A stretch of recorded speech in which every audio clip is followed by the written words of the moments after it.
ओम शांति। आपका प्रश्न है कि दान देने का पदम गुणा कैसे मिलेगा।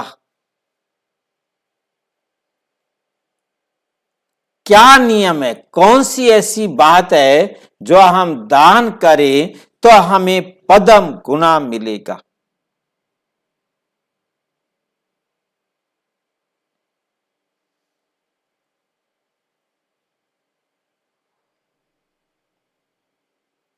दान करने पर जरूरी नहीं कि पदम गुना मिले।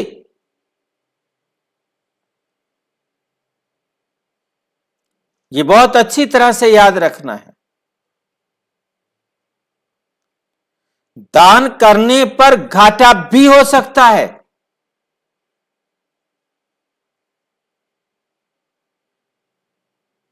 और पदम गुना भी हो सकता है।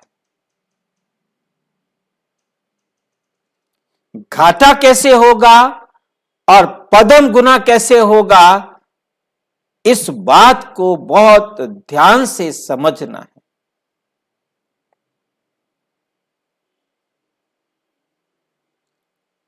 एक व्यक्ति आपके पास आता है,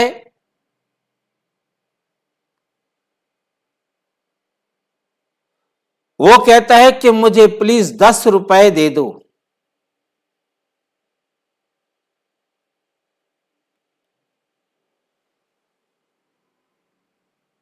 क्या चाहिए? 10 रुपए।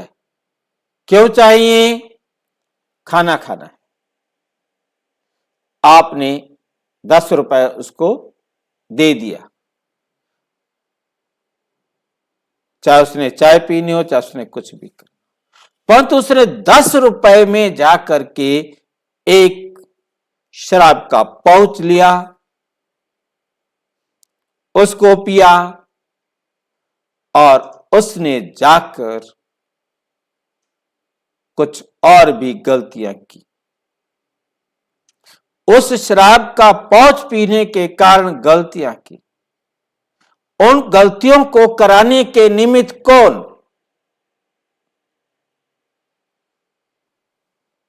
आपका वो 10 रुपया।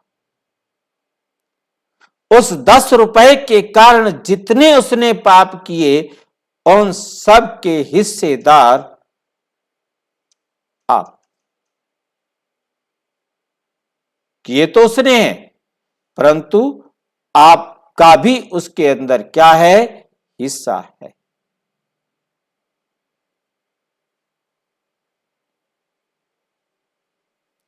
और वो भी दुख का, पाप कर्म का।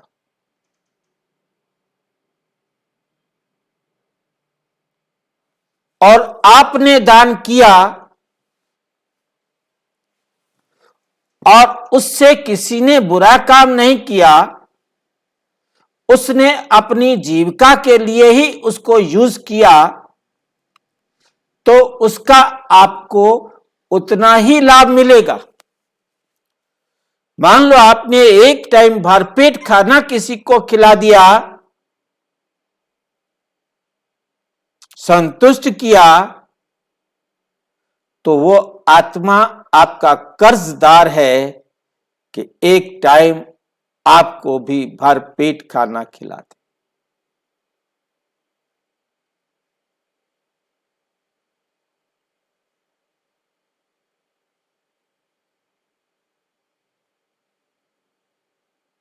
आपने उसे कंबल दे दिया, अच्छे वाला, घटिया मैं नहीं कह रहा हूं, और वो उसका सर्दियां निकाल देता है, और वो 2-3 सर्दियां भी उसकी निकाल सकता है, ज्यादा भी, जो भी हो।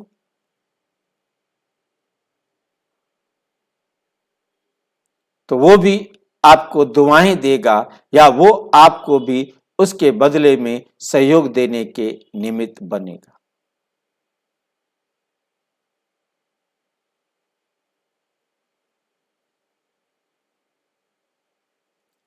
आपका धन किसी धार्मिक संस्थान में गया, जिसके आधार से अनेक आत्माओं को धर्म लाभ मिला, उनकी दुआओं से आपको खुशी मिलेगी।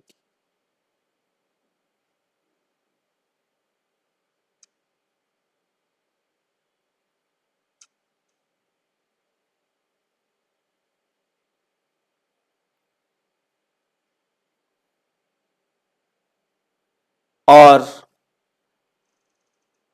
यदि उस धन को आपने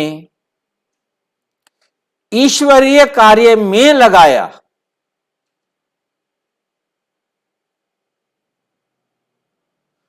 अर्थात एक आत्मा को ईश्वर से मिलाया,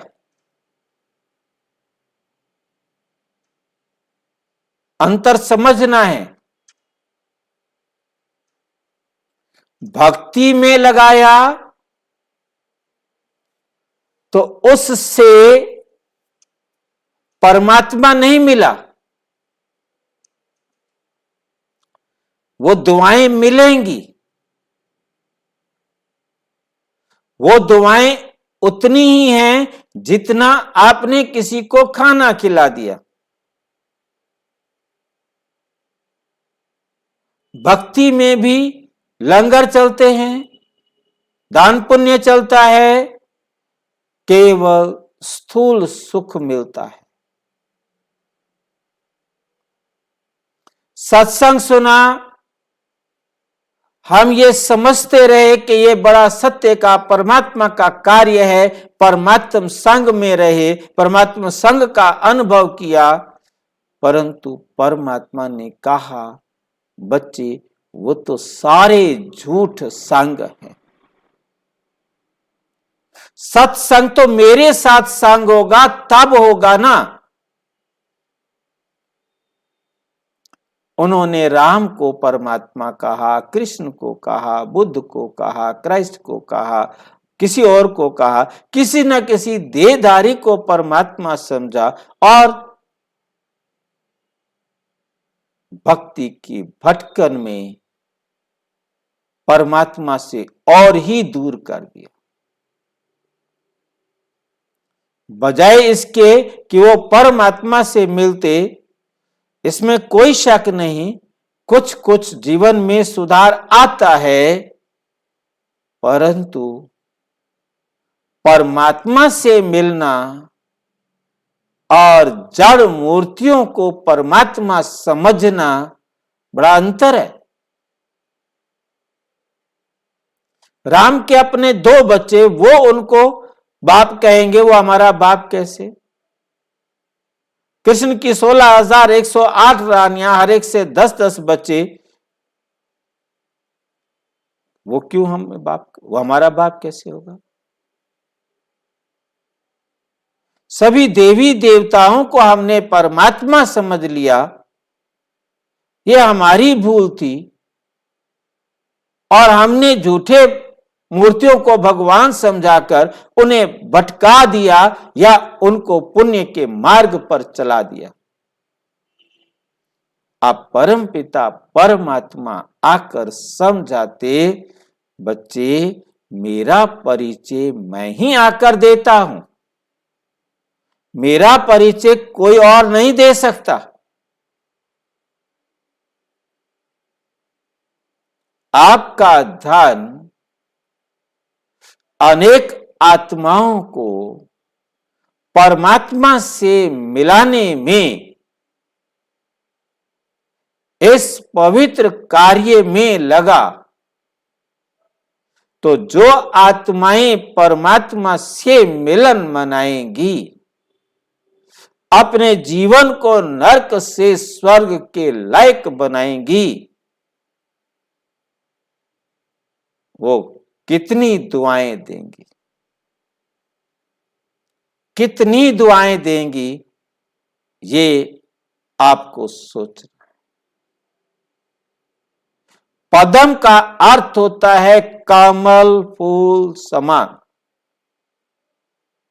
तो आपने जिनको कमल फूल समान बनाने में सहयोग दिया, तो वो पदम गुना अर्थात पवित्र होकर आपके जीवन को सुखमय बनाएगा।